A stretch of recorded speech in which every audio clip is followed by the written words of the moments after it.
Hello everyone. आज जैसे कि मैं स्कूल से आई, फिर मैंने चाय गरम करी क्योंकि आते ही मुझे चाय की पीने का मन करता है। देन फिर मैंने चाय बनाई। चाय बनाने के बाद कप में, मेरे फेवरेट कप में मैंने चाय डाली। चाय डालने के बाद उसमें आप देख सकते हो मैंने सारी चीज़ें डाल रखी थी, सारे इंग्रेडिएंट्स थे, तुलसी के पत्ते, लौंग, इलायची, सारी चीज़ थी इसमें। क्योंकि थोड़ी मेरे को हार्ड हार्ड चाय पीने की आदत है, इसलिए मैंने हार्ड चाय बनाई थी, स्ट्रॉन्ग थी। फिर देन मैं अपने टेबल पे आ गई, उसको लेकर टेबल पे रखी मैंने। तब उसकी जो फ्रेगरेंस थी वो मुझे सुकून दे रही थी। जैसे कि मैंने देखा मेरा टेबल, एक तरह स्टडी टेबल जो था मेरा बिल्कुल ही ख़राब हो चुका था।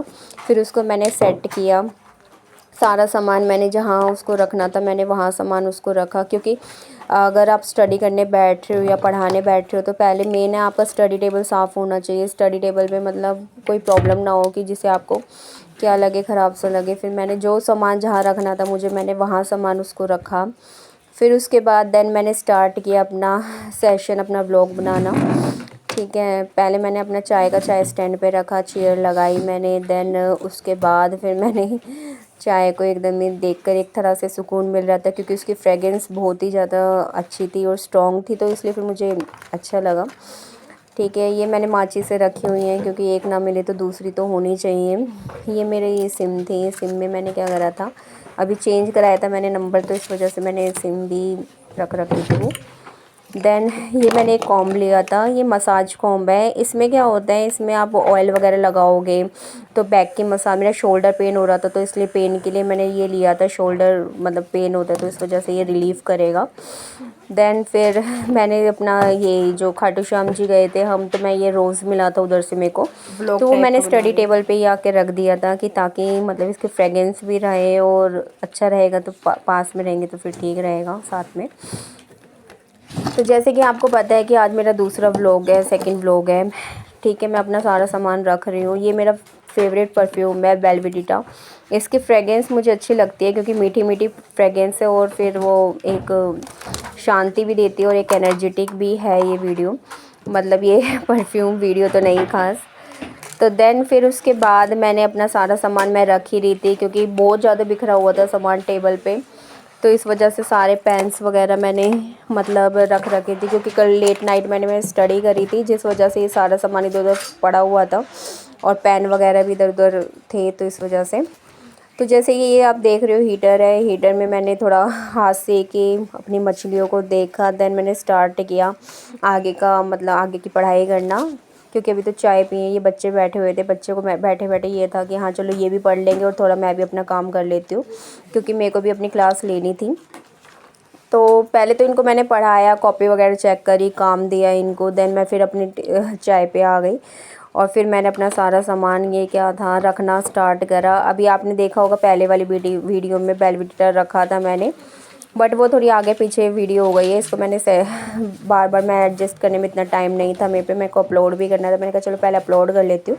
और चाय ठंडी हो रही थी तो फिर मैंने चाय भी पिया। जैसे कि आप देख रहे हो मेरा कान अब थोड़ा बहुत ठीक हो चुका है। इसमें हल्दी वगैरह मैंने अब लगाई नहीं है क्योंकि पहले मैं हल्दी लगा रही थी तो थोड़ा था, अब तो कान ठीक हो गया। मैंने चाय पी, चाय का टेस्ट काफ़ी ही अच्छा था और अच्छा लगा मुझे चाय का टेस्ट। और मतलब फिर मेरी मैं देख रही थी थोड़ा स्टडी टेबल को सेट करने के बाद मैंने देखा, फिर थोड़ी बहुत मैंने अपनी भी वीडियो बना ली। फिर उसके बाद मैंने बच्चों को, जैसे ही था कि बच्चों की कॉपी चेक करने लग गई। जैसे जो बच्चों को मैंने होमवर्क दे रखा था, मैंने कहा चलो कॉपी चेक कर लेती हूँ। ठीक है, फिर मैंने थोड़ी बहुत कॉपी उनकी चेक करी, बच्चों के टेस्ट वगैरह थे, टेस्ट वगैरह उनके चेक करे और कॉपी चेक कर रही थी मैं। कॉपी चेक करते करते जैसे जिन बच्चों की राइटिंग मुझे साफ़ नहीं लग रही थी उनको मैंने इम्प्रूव योर हैंड राइटिंग दिया, क्योंकि मेन है कि हैंड राइटिंग भी क्या होनी चाहिए, बच्चा अगर कोई लिख रहा है तो उसको राइटिंग भी इम्प्रूव होनी चाहिए। और ज़रूरी है राइटिंग इम्प्रूव करना, क्योंकि जो भी टीचर है या हम खुद भी हैं, अगर हमारी राइटिंग ही साफ़ नहीं होगी तो हमें क्या मतलब हमें समझ ही नहीं आएगा कि लिखा क्या हुआ है। और मेन है राइटिंग अगर इम्प्रूव होगी तो आपकी आप अच्छे से याद भी कर सकोगे उस चीज़ को और समझ भी पाएंगे। तो मेन होता है राइटिंग को इम्प्रूव करना। जो भी बच्चे जैसे छोटे होते हैं या उनको मेन होता है कि राइटिंग इम्प्रूव करें। आपने देखा जैसे मेरी चाय अब ख़त्म हो चुकी है, अब थोड़ी मेरे अंदर एनर्जी आ गई थी क्योंकि स्ट्रॉन्ग चाय बनाई थी मैंने। तो मैं अब अपनी स्टडी के लिए तैयार हो चुकी थी। लैंप वगैरह मैंने ऑन कर दिया था, स्टडी लैंप मैंने ऑन करा। फिर उसके बाद थोड़ा बहुत मैंने पढ़ा, नोट्स बनाए। तो नोट्स बनाए मैंने, नोट्स बनाने के बाद मैंने उनको थोड़ा रिवाइज़ करा, नोट्स बन गए थे मेरे। मैंने अपने पढ़ते हुए की तो वीडियो नहीं बनाई, क्योंकि फिर वीडियो बनाते या पढ़ती तो कंसंट्रेशन लेवल थोड़ा नहीं हो पाता सही से। फिर मैंने नोट्स बनाए, नोट्स बनाते बनाते मैंने फिर उसको एक तरह से रिवाइज़ भी कर लिया मैंने, क्योंकि रिवीजन मस्ट है। अगर आप स्टडी कर रहे हो, अपने नोट्स बना रहे हो, तो उसकी रिवीजन ज़रूर लें एक बार, पूरे दिन में एक बार लें। अगर सुबह पढ़ रहे हो तो शाम को उसको रिवाइज़ करें, अगर शाम को पढ़ रहे हो तो सुबह आप रिवाइज़ करो। तो अब इन बच्चों की, जैसे कि मैंने अपना पढ़ा, बच्चों की अब छुट्टी का टाइम हो चुका था, इनकी छुट्टी वुट्टी करनी थी मेरे को। तो जैसे कि आप देख रहे हो आज 31 तारीख है, 31 दिसंबर है, 31 दिसंबर है और 2024 है। तो इसमें आपने क्या चेंज करा अपनी लाइफ में, ये मुझे कमेंट के दौर पे आप बताएं, कमेंट करें यूट्यूब पे, और मुझे बताएं कि आपने अपनी लाइफ में क्या चेंज करा और क्या चेंज हुआ 2024 में, क्योंकि आज लास्ट डेट है। और फिर उसके आप जो चेंज कर सकते हो वो इसी साल, जो आपको कुछ ही आवर्स बचे हैं न्यू ईयर आने में, तो इसमें आप बता सकते हो। तो मुझे ज़रूर कमेंट करके बताएं।